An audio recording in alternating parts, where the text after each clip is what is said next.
Hello, അസ്സലാമു അലൈക്കും. അപ്പോൾ ഇന്ന് ഞാനിവിടെ ഷെയർ ചെയ്യുന്നത് കാസർഗോഡൻ സ്റ്റൈലിലുള്ളൊരു മുട്ട പൊരിച്ചതാണ് കേട്ടോ. കാസർഗോഡ് മൊത്തം ഇങ്ങനെ തന്നെയാണോ എന്ന് എനിക്കറിയില്ല, പക്ഷെ എൻ്റെ വീട്ടിലൊക്കെ ഉമ്മയൊക്കെ മുമ്പേ ഉണ്ടാക്കാറുള്ളൊരു സംഭവമാണ് ഈ ഒരു മുട്ട പൊരിച്ചത്. അപ്പോൾ നല്ല ടേസ്റ്റാണിത്, അതുപോലെ തന്നെ ഭയങ്കര സ്മെല്ലും. അപ്പോൾ നമുക്ക് റെസിപ്പിയിലോട്ട് പോകാം. അപ്പോൾ ഇതിന് വേണ്ടിയിട്ട് 1/4 കപ്പ് ചോറ് ചേർത്ത് കൊടുക്കുന്നുണ്ട്. നമ്മുടെ പുഴുക്കലരിയുടെ ചോറാണ് കേട്ടോ, ആ ഒരു മട്ട റൈസിൻ്റെ. അപ്പോൾ നല്ല വെന്ത് നല്ല ചൂടുള്ള ചോറാണ്. അപ്പോൾ 1/4 കപ്പ് ചേർത്ത് കൊടുക്കാം. ഞാൻ 1/4 കപ്പും പിന്നെ 1 ടേബിൾ സ്പൂണും കൂടെ ചേർത്ത് കൊടുത്തിട്ടുണ്ട്. 1/4 കപ്പ് ചേർത്ത് കൊടുത്താലും മതി കേട്ടോ.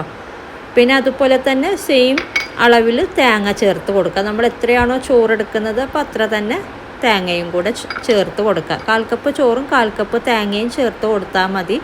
അതുപോലെ ചെറുതായിട്ട് അരിഞ്ഞ് വെച്ച ഒരു പകുതിയോളം സവാള ചേർത്ത് കൊടുക്കുന്നുണ്ട്. പിന്നെ ഇതിലോട്ടൊരു 1/2 ടീസ്പൂണ് കാശ്മീരി ചില്ലി പൗഡർ, അതുപോലെ 1/4 ടീസ്പൂണ് മഞ്ഞൾപ്പൊടി, പിന്നെ ആവശ്യത്തിനുള്ള ഉപ്പും കൂടെ ചേർത്ത് കൊടുക്കുക. എന്നിട്ടിത് നന്നായിട്ടൊന്ന് ഉടച്ചെടുക്കണം. ഒരു താവി കൊണ്ട് നല്ലോണം ഇതുപോലെ ഇങ്ങനെ അമർത്തി ഒന്ന് ആ ഒരു ചോറൊക്കെ ഒന്ന് ഉടച്ചെടുക്കണം.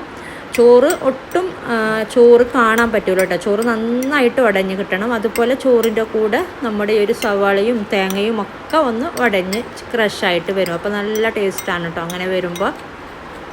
അപ്പോൾ ഇത് നന്നായി ഉടച്ചെടുത്തിട്ടുണ്ട്. ചോറൊക്കെ നന്നായി ഉടഞ്ഞ് കിട്ടിയിട്ടുണ്ട്. ഇതിലോട്ട് ചോറ് ചേർത്ത് കൊടുത്തെന്ന് പറയില്ല കേട്ടോ, അത്രയും ഉടഞ്ഞ് നല്ലൊരു പേസ്റ്റ് പരുവത്തിലായിട്ടുണ്ട് ചോറൊക്കെ.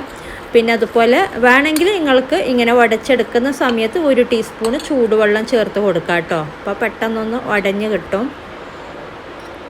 അപ്പോൾ ഇനി ഇതിലോട്ട് നമുക്ക് മുട്ട ചേർത്ത് കൊടുക്കാം. അപ്പോൾ 4 മുട്ടയാണ് കേട്ടോ ചേർത്ത് കൊടുക്കുന്നത്. മുട്ട ചേർത്തിട്ടൊന്ന് നന്നായിട്ടൊന്ന് മിക്സ് ചെയ്തെടുക്കുക. അപ്പോൾ ഇത്രയാണ് കേട്ടോ ഈ ഒരു സംഭവം. അപ്പോൾ നമ്മൾ ആ ഒരു ചോറും തേങ്ങയും സവാളയും ഒക്കെ ഒന്ന് ഉടച്ചെടുക്കുന്നതാണ് ഇതിൽ മെയിനായിട്ടുള്ളത്. അതുപോലെ അതൊക്കെ കൂടി നമ്മളിങ്ങനെ ഫ്രൈ ചെയ്തെടുക്കുമ്പോൾ നല്ല ടേസ്റ്റാണ് ഈ ഒരു മുട്ട പൊരിച്ചത്. അപ്പോൾ ഇത് നന്നായി മിക്സാക്കി എടുത്തിട്ടുണ്ട്. ഇനി നമുക്കിത് പൊരിച്ചെടുക്കാം. അപ്പോൾ ഇതിന് ഏറ്റവും നല്ലത് ഇരുമ്പ് ചീനച്ചട്ടിയാണ് കേട്ടോ, ഇതുപോലുള്ള.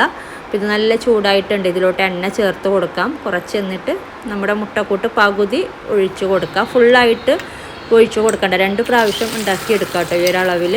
പിന്നെ ഇതുപോലുള്ള ഇരുമ്പ് ചട്ടി ഇല്ലെങ്കിൽ സാധാരണ നോൺ സ്റ്റിക്കിൽ വേണമെങ്കിലും ചുട്ടെടുക്കാം. പക്ഷേ ഇങ്ങനെയുള്ള ചട്ടിയിൽ ചുട്ടെടുക്കുമ്പോൾ നല്ല ടേസ്റ്റാണ് കേട്ടോ.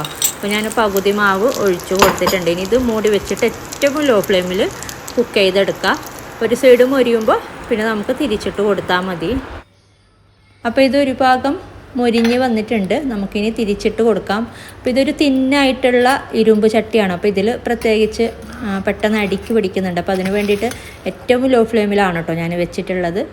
അപ്പോൾ നല്ല സ്മെല്ല് വരുന്നുണ്ട് ഇങ്ങനെ നമ്മൾ പൊരിച്ചെടുക്കുമ്പോൾ. ഇനി ഇത് മറ്റേ സൈഡും കൂടെ കുക്കായി വരുമ്പോൾ നമുക്ക് മാറ്റാം.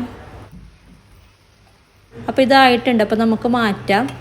പിന്നെ ഒറ്റ പ്രാവശ്യം തന്നെ അങ്ങനെ ഫുള്ളായിട്ട് ഒഴിച്ച് കൊടുക്കണ്ട കേട്ടോ. നമ്മളിങ്ങനെ കുറച്ച് കുഞ്ഞുണ്ടാക്കി എടുക്കുമ്പോഴാണ് കുറച്ചും കൂടെ ടേസ്റ്റ് കൂടുതൽ. പിന്നെ നമുക്ക് ഒരു പ്രാവശ്യം കൂടെ ഉണ്ടാക്കിയെടുക്കാനുണ്ട്, അതും കൂടെ ഒഴിച്ച് കൊടുക്കാം. സെയിം നേരത്തെ ചെയ്ത പോലെ തന്നെ ഏറ്റവും ലോ ഫ്ലെയിമിൽ വെച്ചിട്ട് പൊരിച്ചെടുക്കാം.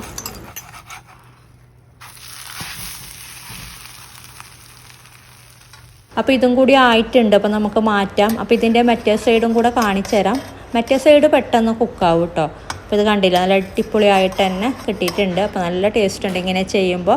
അപ്പോൾ നിങ്ങൾ ഇങ്ങനെയാണോ ചെയ്യുന്നത്, അതുപോലെ കാസർഗോഡുകാർ മൊത്തം ഇങ്ങനെയാണോ ചെയ്യുന്നതെന്നൊന്നും അറിയില്ല. അപ്പോൾ നിങ്ങളൊക്കെ ഒന്ന് കമൻറ്റ് ചെയ്യുക കേട്ടോ കാണുന്നുണ്ടെങ്കിൽ. അതുപോലെ ഹസ്ബൻഡിൻ്റെ വീട്ടിലാണെങ്കിൽ ഉമ്മ ഇങ്ങനെയല്ല കേട്ടോ ചെയ്യാറുള്ളത്, ചോറ് ചേർക്കാറില്ല. അതുപോലെ തേങ്ങയും സവാളയൊക്കെ ജസ്റ്റ് മിക്സ് ചെയ്ത് കൊടുക്കുന്നതേ ഉള്ളൂ. അപ്പോൾ ആ ഒരു രീതിയിലാണ് ചെയ്യാറുള്ളത്. അപ്പോൾ ഈ ഒരു വീഡിയോ ഇഷ്ടപ്പെട്ടാൽ ലൈക്ക് ചെയ്യുക, കമൻറ്റ് ചെയ്യുക. അതുപോലെ നിങ്ങൾ ഈ ഒരു ചാനൽ ഇതുവരെ സബ്സ്ക്രൈബ് ചെയ്തിട്ടില്ലെങ്കിൽ ഒന്ന് സബ്സ്ക്രൈബ് ചെയ്യുക. അപ്പോൾ ഇതുപോലെ നല്ല റെസിപ്പിയുമായിട്ട് മറ്റൊരു വീഡിയോയിൽ കാണാം. താങ്ക്